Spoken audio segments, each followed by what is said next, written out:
portals. Welcome to Paranormal Nightshift, your home for all things that go bump in the dark and your fan stories told here. Have you ever felt like you were being watched? Have you ever seen something out of the corner of your eye? Or been in a house to where you know you're by yourself, but you never quite feel alone? I've heard all sorts of warnings about how mirrors are portals, but we have them everywhere. Today's story serves as a warning. This comes from Rebecca, and it's called The Man in the Mirror. My grandmother was always a very loving soul, but she would play tricks on the kids. We always assumed that all the stories that she told us were just stories that grandmas told, try to make you act right. She would tell us stories about the witch in the window, the ghost in the barn, and the man in the mirror. But we always didn't believe her. None of it made any sense. It was just stories, just grandma being grandma.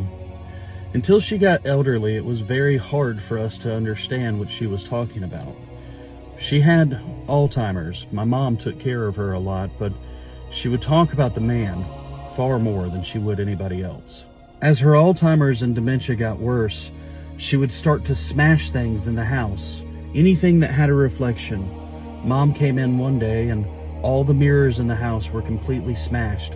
All the windows, anything that had a reflection, smashed. Grandma said that she didn't want him to see her anymore, that he was always watching her. It got to a point to where my mom had to stay with her all the time. My grandmother was far more active at night. She said that's when the man came out. She had a nurse during the day and the nurse would try to calm her down, but at night, she said that's when the man appeared.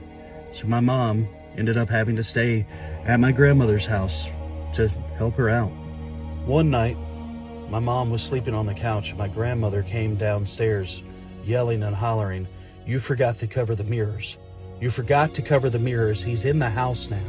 Have to cover the mirrors at night. That's when he comes out. You didn't cover the mirrors. You have to cover the mirrors. Now he's in the house." My mom, of course, did not believe him. She tried to calm my grandmother down, but she kept telling him, "Tonight is going to be bad. He's already here." Later that night, my grandmother woke up screaming.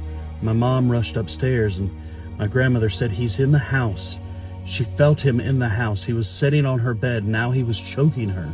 Of course, my mom didn't believe her, but then she had what looked like burn marks around her neck. Hands burnt into her flesh. My mom didn't know what to do. She was freaking out. Clearly, something had grabbed my grandmother. As my mom exited the room, she saw the mirror that my grandmother had smashed again, and she saw him, a man dressed all in black, standing right behind my grandmother. She turned, and of course, he wasn't there. Now he was appearing anywhere.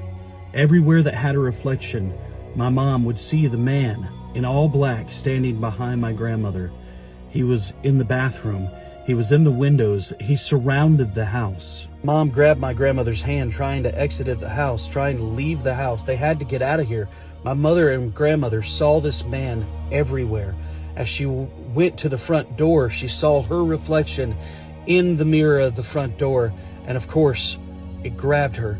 The man had gone through the reflection and had his hands around my mother's throat, threw her to the ground. Was choking her, physically choking her, dragging her across the floor. My grandmother began to pray as loud as she could, but nothing was working. My mom passed out. My grandmother called me and explained to me what had happened. I didn't believe it. Of course I didn't believe it. But both my grandmother and my mom had burn marks, these hands on their throats. Something had happened.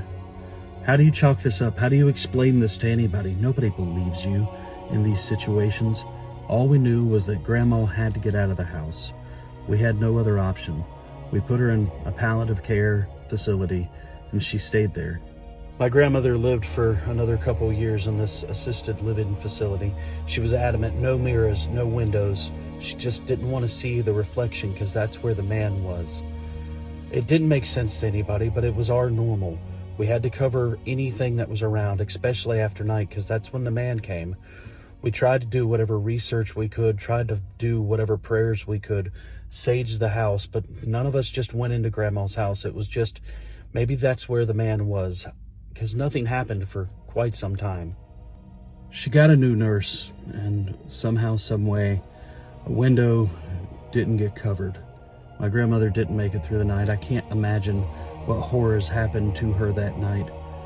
They said that she had suffocated in her sleep. Probably just fell asleep and didn't wake up, just stopped breathing. But we saw the hand marks on my grandmother's throat when they did the autopsy. Burns is what it looked like. They did a medical examination, but of course, nothing was found. How do you explain that some sort of entity, a man, comes through a mirror and is trying to hurt you? We don't know why he wants to hurt us, but I see him too now. I never believed my mom's stories. I always just played along with it. But he's here all the time. I see him out of the corner of my eyes. I cover every mirror. We just don't know how to get rid of him. He only comes out at night, and for some reason, he's very, very violent and tries to attack us. I'm asking you to read this story. I just don't know what else to do. How do I live my entire life knowing that there's mirrors and windows everywhere? How do I block this at night? Ask your fans, please, for me.